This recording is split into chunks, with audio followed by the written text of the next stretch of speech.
Hello everyone, this is Evan here from the Trade Risk on Friday, December 30th with a weekend market recap video. We are first going to cover the current market environment, move into some of the other major markets, sector analysis, and then finish off looking at some individual stocks. Happy early new year, and I want to thank everyone for this entire year of coming back here, listening to my voice every week, watching these videos, giving me likes on YouTube, great comments, and even the occasional trolling, hateful comment. Those are always fun. Puts a smile on my face to see it either way, and I want to thank you guys for just coming here and listening to these videos and giving the feedback that you have. So thanks for 2016, and I look forward to an exciting new 2017.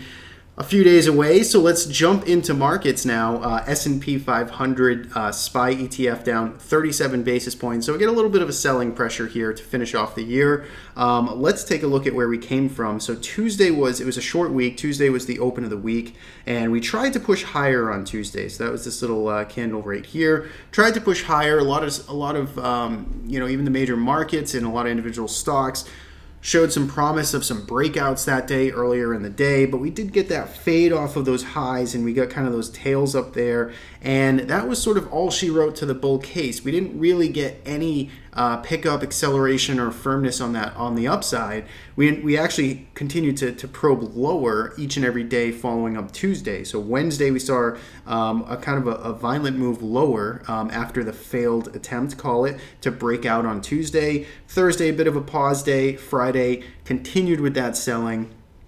And we closed the week near the lows in virtually all the major averages. If you go to the SPY weekly chart here, you can see we're down 1% on the week. Take a look at the weekly chart in general. Still extremely healthy, right? We have still a series of higher lows and higher highs. That's defined as an uptrend.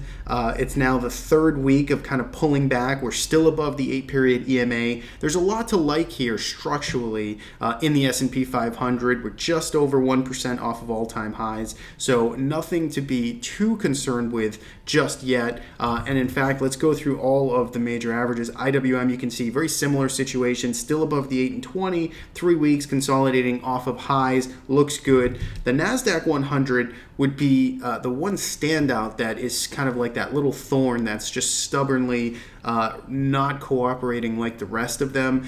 It looked promising here the past couple of weeks. We were trying to emerge out of this consolidation. We were writing about it, talking about a potential rotation play here into some of these names. But lo and behold, towards the end of the year, we just did not see that actually happen. We saw the opposite. We saw kind of a failure and a pullback into this old 5 or 6 month range here. So a little bit of concern here with the Qs. Again, weekly chart still overall constructive, right? We're above the 8 and 20. It's very sluggish. It is the underperformer, but it's not doing a ton wrong. It's just not up there leading perhaps like we're used to seeing some of these names do. So that is the weekly chart on across all the major averages. Let's go back to the S&P 500 daily time frame. So you can see here, closing the week, slightly off the lows, but still near the lows. The key level I'm looking at, this 225 level, this was support for the past couple of weeks. We cut through it this week. I'd like to see us get back there to sort of regain momentum. Notice on the daily chart, we did lose and close below the 20-period moving average for the first time since the election, yeah, I believe this was election day back here. Yeah, so since right around the election time. So first time we're seeing a little bit of weakness. Again, relatively constructive still. If we started to really kind of peel out and accelerate lower, I would get a little bit more concerned. But for now, waiting for that opportunity to see buyers kind of step up. Maybe it's the new year. Maybe it's Tuesday of this week when new money comes in, new calendar year, and all of a sudden we get that bounce and we're off to the races. Or, it could be an event like last year. And if we scroll back here, I don't want to spend too much time on it, but, if we look at how we finished last year, the pattern's not that different. We weren't at all-time highs like we are now, or just barely off of them. But notice we had that kind of slow decline throughout December. We've seen that in the past second half of December. We've pulled off of those highs. We're coming off, kind of in this sort of linear fashion here on this trend line. And then as soon as January hit, we had the gap lower, and that started this big sort of this fallout that we had to be one of the worst months in January. Not saying it's going to be like that at all, not trying to make really even that comparison, just trying to show the kind of pickup move that can happen here come January 1st. It could be on the downside, it could be on the upside. Do we see an acceleration lower? Do we see an acceleration or finally a pick back higher? That's what I'm interested in. The way we're looking, the way we're playing it right now, we're very light. We basically are fully cash right now, and not a product of a new year necessarily. It's simply the environment that we're in. I'm wanting to put money to work here. I like this as a potential bounce spot, but I don't see anything bouncing just yet. Maybe Tuesday's that day where we get that day one ignite to the upside, but looking to get into and start building some long exposure, but I just don't see the catalyst. I don't see it in the price action just yet. If we go to the IWM, very similar situation, holding up even better, a little more robust here, kind of hanging on to this lower support level. Nice range, clear levels to work with. Did close right at that 20 period, so it's a bit vulnerable here, but all things considered, still consolidating right near highs. Not doing a whole lot wrong. You just want to give it a little more time to see which way this really leans heading into the new year. And again, the Qs, this is where I do have a little bit of concern here. Take a look at this candle here, particularly to end the year out on Friday, breaking back below this this breakout level that we cleared back here in mid-December on the 13th. We spent 2 weeks just hovering above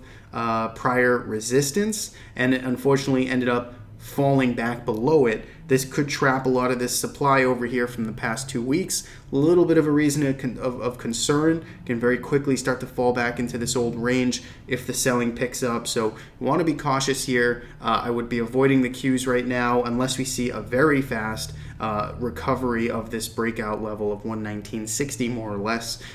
If we recover that very sharply early next week, then maybe this was just a quick shakeout and it's off to the races. But that's the way I'm looking at it. Pullback, mostly constructive right now, but we still want to pay attention to it and still holding a high cash position, again, based on our strategy, time frame, so on and so forth. So with that, let's get into some of the other major markets here. TLT getting a bit of a bounce into the end of the year. It's been severely oversold. Trend is still down, technically damaged, but very oversold.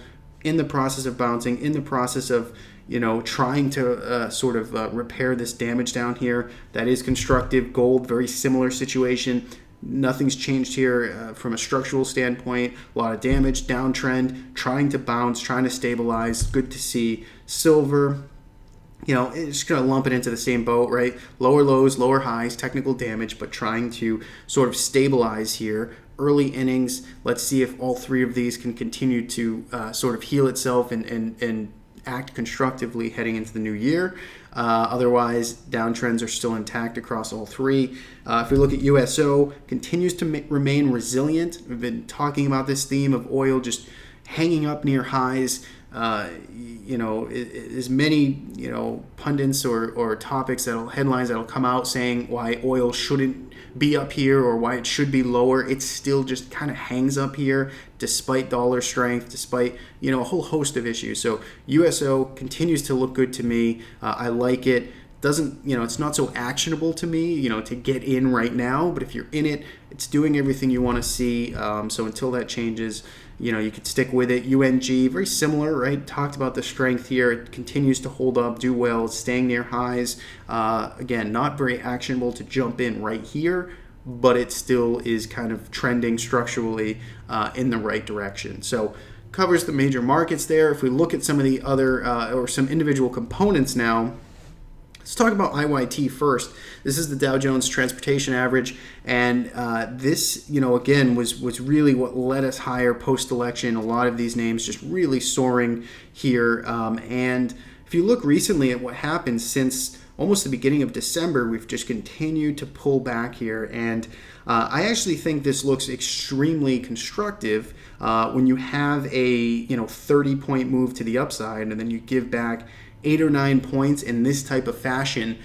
I think that looks constructive. That's what a healthy pullback looks like to me. I don't know if it's over yet, and it could get worse, but I, in general, like this, and I'd be interested in, again, this is sort of the sectors and types of names I'd be interested in getting long if we start to see buyers start to show back into this market. IYT, keep an eye on this kind of channel down here. I think it looks good if buyers want to step back in there. XLU, we've talked about the resilience here in the utilities recently, and it continues to base underneath this, relatively meaningful resistance level. So I'd pay attention to this 48, 49 level. Again, maybe for more of a rotational trade. I know this isn't high beta, high trading excitement plays, but it is starting to act well here, and it should be noted. Staples, kind of similar here. It's just been hanging out for the past 2 weeks, near highs, near prior resistance. Looks a bit interesting, maybe a little double bottom down here. So XLP, XLU, those safety plays, starting to get a little bit of a bid, firming up just a bit. IYT, we already talked about. XLF continues to hold up. This is financials, and starting to maybe break some support. Broke this prior low down here, but again, still is pretty healthy. It kind of looks, similar comments to the IYT. Had a huge run. This one's consolidating a little bit more vertically down, lower, retracing. XLF perhaps a bit more through time, but both look fairly constructive as far as price behavior goes in these sectors, and I'd want to just have them on our radar if the buyers do step back in. On the downside, XLY, this is a little bit more, sloppy on its retracement back lower. Take a look at this action, particularly Friday. Semis, I don't want to put this in the laggard camp whatsoever. I'm just pointing this out as selling picked up a little bit here on Friday, a little bit here on Wednesday, noticing, some wider range sell days in there. Not going to make too much of it just yet, but something to keep an eye on. XLK, kind of a similar situation. We were long XLK. I think we talked about this trade before. We got long XLK right in here. I don't remember what exact day, and we were sitting in this, and Friday was the day we kind of threw this trade aside, stopped ourselves out, and we're moving on here.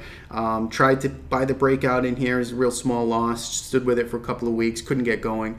Time to move on. So XLK, be a little more cautious here. If it quickly reversed Friday's action, you could probably jump back in this or play something tactically, but for now, that's sort of a reason for us to exit. Getting into some of the other individual names, let's go quickly through them. Apple, we'll start here. We talked about this October high, this price supply up here. Couldn't quite get there, and it's starting to pull off again. Be an interesting kind of structural play here if Apple makes a lower high here on the weekly time frame and it starts to really roll over. Again, getting very ahead of ourselves. Apple's been acting great. Don't have a lot of reason to believe that to be the case just yet, but just keeping an eye on the bigger picture here if this does start to really meaningfully sort of roll over. If 115 can hold in there, base out here, and then attack these highs again, that could be your upside bullish scenario. Keep an eye on it. It's starting to get a little interesting here because it is pretty actionable as this base sort of develops, but I want to just pay attention to it. Don't have too strongly of an opinion on it one way or the other. Google, I wanted to like this one, right? But no trigger, no trade. Just I kept identifying this channel, this pullback here, saying had this nice impulse move higher, is pulling back. We wanted to see a break, really above 815, just clear out some of these prior highs, and maybe we get a second leg higher. It never happened. So again, no trigger, no trade, and now it looks like it's just sliding lower. Could still kind of hang on here and eventually pull up to the upside, but for now, doesn't really fit the bill. I'm much less interested in it. Amazon, talked about the importance of the 760 level, broke it on Friday. Once again, a lot of these names did some damage here on Friday, and unless they very quickly recover them, you have to be cautious on these names. Amazon breaking below, 2-3 weeks of consolidation. This, could be back, retesting November lows in short order if selling pressure continues. Could be some bigger second leg move starting from the October to the November wave down. Now we're starting to get a wave 2 down.